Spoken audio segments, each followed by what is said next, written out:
بسم اللہ الرحمن الرحیم۔ السلام علیکم صلی اللہ علیہ وآلہ وسلم۔ قطب الدین ایبک۔ ایک بار ایک تاجر غلاموں کی منڈی میں گیا تو اسے ایک ترک لڑکا ملا جو اسے بہت پسند آیا اور اسے تاجر نے فوراً خرید لیا۔ تاجر نے بچے سے پوچھا، تمہارا نام کیا ہے؟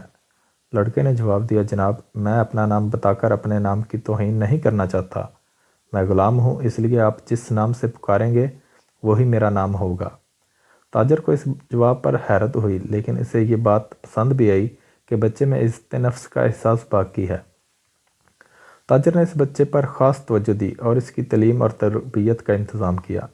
بچے نے بہت جلد تیر اندازی، تلوار بازی اور شہ سواری میں ایسی مہارت حاصل کی کہ خود تاجر حیران رہ گیا۔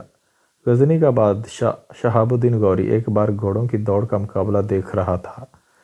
تاجر اپنے غلام کو لے کر اس کے پاس پہنچا اور کہا کہ حضور، میرے اس غلام کو گھڑ سواری میں کوئی نہیں ہرا سکتا۔ بادشاہ نے مسکرا کے لڑکے سے پوچھا، تم کتنا تیز گھوڑا دوڑا سکتے ہو؟ لڑکے نے نہایت ادب سے جواب دیا، حضور، گھوڑے کو تیز دوڑانے سے زیادہ ضروری اسے اپنا مطیع بنانا ہوتا ہے۔ غوری نے چونک کر اسے دیکھا اور ایک بہترین گھوڑا اسے دیتے ہوئے کہا، لڑکے تم اس گھوڑے کو اپنا مطیع و فرما بردار بنا کر دکھاؤ۔ لڑکا اچھل کر گھوڑے پر بیٹھا اور کچھ دور اسے چلا کر لے گیا اور پھر پلٹ کر واپس آیا۔ لوگ یہ دیکھ کر حیران رہ گئے کہ واپسی میں بھی گھوڑا اپنے سموں کے نشان پر ہی چلتا ہوا آیا۔ سلطان غوری نے سوچا، جو شخص ایک جانور کو اس طرح اپنا فرما بردار بنا سکتا ہے، اس کے لیے انسانوں کو مطیع بنانا کیا مشکل ہو سکتا ہے۔ اس نے فوراً اس غلام کو خرید لیا جس کا نام قطب الدین تھا۔ ترکی میں ایبک انگلی کو کہتے ہیں اور شل کا مطلب ہوتا ہے ٹوٹا ہوا۔